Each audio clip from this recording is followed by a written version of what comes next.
नमस्कार एवरीवन। आज की ताज़ा अपडेट्स में आपका स्वागत है। देखिए पहली news, live India China border news. सीमा पर हिंसक झड़प में चीनी सेना को भारी नुकसान, दुश्मन का कमांडिंग ऑफिसर ढेर। आपको बता दें, लद्दाख सीमा पर गलवान घाटी के पास चीनी सैनिकों के साथ हुई झड़प में चीन को भारी नुकसान हुआ है। समाचार एजेंसी ANI ने सूत्रों के हवाले से जानकारी दी कि सीमा पर हुई इस झड़प में चीन के 40 से ज़्यादा सैनिकों के मारे जाने की संभावना है।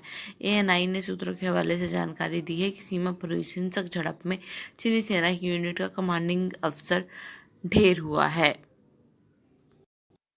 बढ़ते हैं अगली खबर की ओर। इंडिया चाइना बॉर्डर टेंशन, रक्षा मंत्री राजनाथ ने तीनों सेना प्रमुखों और CDS के साथ की है बैठक। भारत और चीनी सैनिकों के बीच वास्तविक नियंत्रण रेखा यानी कि LAC पर हिंसक झड़प के बाद उभरे तनाव के बाद एक बार फिर रक्षा मंत्री राजनाथ सिंह ने तीनों सेना प्रमुखों यानी कि सेना, नौसेना और वायुसेना और चीफ ऑफ डिफेंस स्टाफ यानी CDS जनरल बिपिन रावत के साथ बैठक की है। उन्होंने मौजूदा स्थिति पर भी विदेश मंत्री S जयशंकर से बात की है। गलवान क्षेत्र में 20 सैनिकों की मौत के बाद भारतीय रणनीति सलाहकार की समीक्षा और भावी कदम को लेकर गहन विमर्श में जुटे हुए हैं। इसमें कर्नल सहित 20 भारतीय सैनिक शहीद हुए हैं। ये सभी शहीद जवान बिहार रेजिमेंट के हैं। चीनी पक्ष को भी भारी नुकसान हुआ है, उसमें भी 43 सैनिकों के मारे जाने की खबर है। हालांकि इस दौरान दोनों ओर से एक भी गोली नहीं चली है।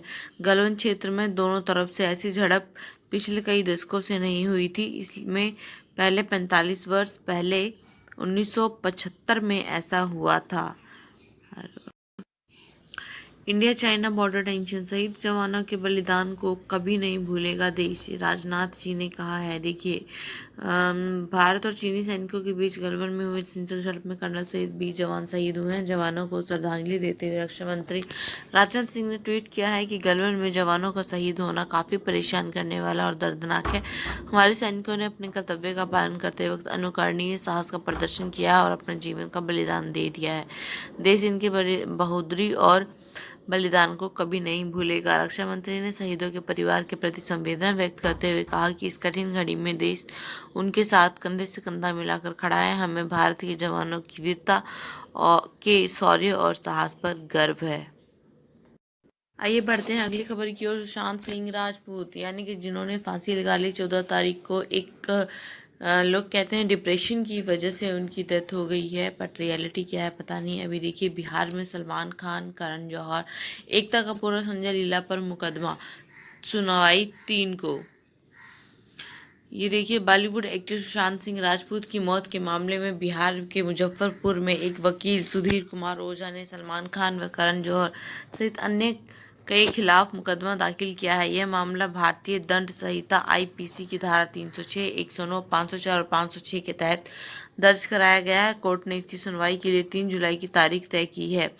मुकदमे के अन्य आरोपितों में पुलिस बॉलीवुड की हस्तियां आदित्य चोपड़ा, साजिद नाडियावाला, संजय लीला भंसाली, एकता कपूर, दिनेश विजया, T सीरीज के भूषण कुमार सिंह भी शामिल हैं। मुजफ्फरपुर में बॉलीवुड से जुड़े लोगों के खिलाफ मुकदमा दर्ज करने का यह कोई पहला मौका नहीं है। इससे पहले भी रवीना टंडन, अमिताभ बच्चन समेत कई बड़ी हस्तियों के खिलाफ मुकदमे दायर किए जा चुके हैं। अभी हाल में एकता कपूर के खिलाफ उनकी वेब सीरीज के लिए मुकदमा दायर किया गया था, उसकी सुनवाई भी अभी होनी है। पिता ने की है CBI जांच की मांग।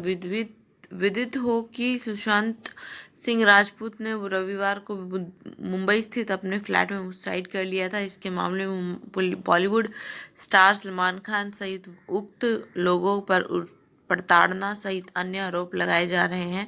सुशांत के पिता ने इस मामले की CBI जांच की मांग की है, तो पटना में उनके आक्रोशित फैन सलमान खान व करण जौहर आदि की फिल्मों के बहिष्कार की बात कर रहे हैं। ये जान लेते हैं कि मुकदमे में इन पे आरोप भी लगाए गए हैं। दायर मुकदमे में परिवारवादी सुधीर कुमार ओझा ने आरोप लगाया है कि फिल्म अभिनेता सुशांत सिंह राजपूत से सुसाइड से वे भी काफी मर्माहत हैं। समाचार माध्यमों से जानकारी मिली कि सुशांत की सुसाइड के पीछे आरोपितों की साजिश रही। फिल्मी दुनिया में सुशांत सिंह सुशांत अभी नंबर 1 पर चल रहे थे, उन्हें नीचे दिखाने के लिए आरोपित साजिश कर रहे थे। इन फिल्म निर्माता निर्देशकों ने सुशांत का बहिष्कार कर रखा था, उनकी फिल्मों को रिलीज नहीं होने दे रहे थे। आरोपित नहीं चाह रहे थे कि बिहार का उभरता यह कलाकार उनको पीछे छोड़कर आगे निकल जाए। इस वजह से ऐसी स्थिति पैदा की गई। सुशांत सिंह को आत्मघाती कदम उठाने के लिए मजबूर होना पड़ा। ये बाहर जाने से वाले अन्य कलाकारों के साथ भी किया जाता है। अगली खबर उनके लिए जिन्हें कार में बहुत दिलचस्पी रहती है। देखिए, 31.76 किलोमीटर माइलेज वाली मारुति की किफ़ायती कार को टक्कर देगी hyundai grand i10 neo CNG।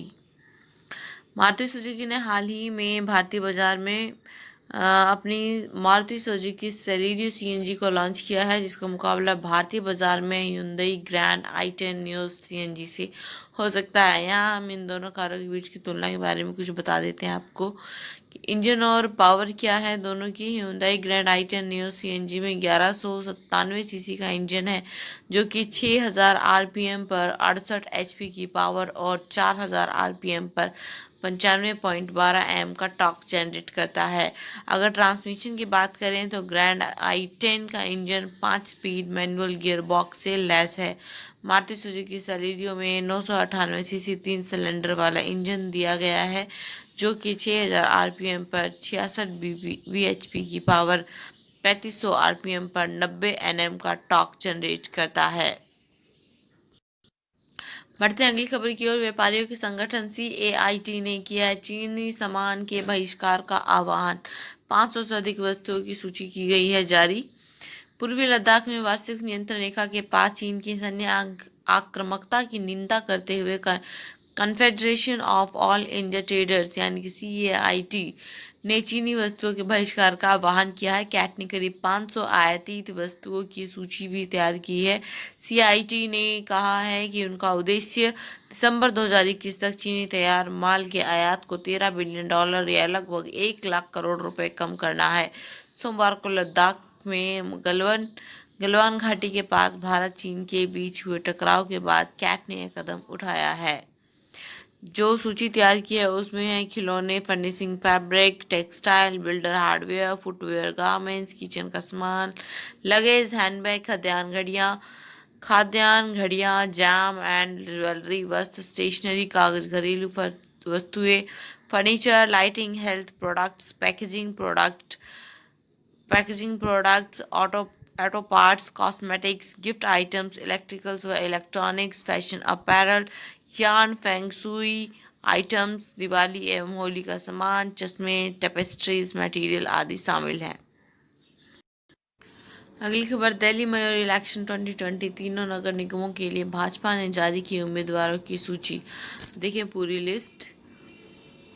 Delhi के तीनों नगर निगमों के महापौर और उप महापौर के लिए भाजपा ने उम्मीदवारों के नाम का ऐलान कर दिया है। इसके साथ ही जोन के लिए नामों की भी सूची जारी कर दी गई है।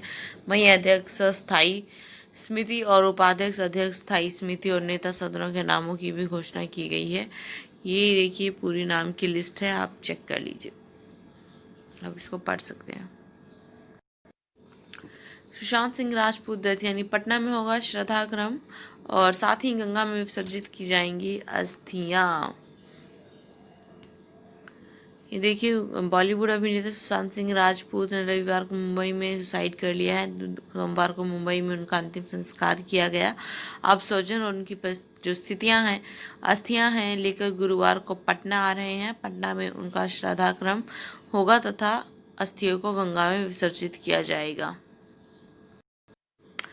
वनडे मैच में दोहरा शतक ठोकने वाले ओपनर को सता रहा है पाकिस्तान टीम से बाहर होने का डर। ये देखिए पाकिस्तान टीम में दमदार सलामी बल्लेबाज फ़खर जमा इंग्लैंड के खिलाफ आगामी T20 सीरीज को बड़ी आशा भरी निगाह से देख रहे हैं। फ़खर जमा का कहना है कि उनके लिए ये सीरीज मेक और ब्रेक सीरीज की तरह है, जो करियर भी बना सकती है और बिगाड़ भी सकती है। मंगलवार को पत्रकारों से वीडियो कॉन्फ्रेंसिंग के जरिए बात करते हुए फ़खर जमा ने कहा कि कई मायनों में इंग्लैंड बनाम पाकिस्तान T20 सीरीज उनके लिए अहम है। सुशांत सिंह राजपूत डेथ। देखिए सुशांत ने जब खामोशी से की नागालैंड और केरल बाढ़ के लिए दिए थे 2.5 करोड़ रुपए। सुशांत सिंह राजपूत के दुखद निधन को 3 दिन बीत चुके हैं। उनके आकस्मिक निधन ने सबको हिला डाला है। सोशल मीडिया में उनकी श्रद्धांजलि दी जा रही है, वहीं लोग उनके साथ बिताए पलों को याद कर रहे हैं। ऐसे ही एक वाकये की जिक्र फिल्म मेकर चारू दत्ताचार्य ने किया है। उनकी फेसबुक पोस्ट के जरिए बताया गया कि सुशांत ने नागालैंड और केरल बाढ़ पीड़ितों की मदद के लिए 2.5 करोड़ रुपए का दान दिया था, लेकिन इसका प्रचार नहीं किया। देखिए, CGBSE रिजल्ट 2020 कल घोषित हो सकते हैं। 10वीं और 12वीं के नतीजे जानें। छत्तीसगढ़ बोर्ड परीक्षाओं के परिणामों के ताज़ा हाल। छत्तीसगढ़ बोर्ड की 10वीं और 12वीं की बोर्ड परीक्षा के परिणामों की घोषणा को लेकर नया अपडेट आया है। सूत्रों से प्राप्त जानकारी के अनुसार CGBASI रिजल्ट यानी कि 2020 की घोषणा कल यानी 18 जून 2020 को की जा सकती है। जो कि छात्र छत्तीसगढ़ बोर्ड की 10वीं और 12वीं की परीक्षा में सम्मिलित हुए थे, वे अपना CGBSE रिजल्ट 2020 बोर्ड की ऑफिशियल वेबसाइट cgbse.nic.in या results.cg.nic.in पर जारी किए होने के बाद चेक कर पाएंगे।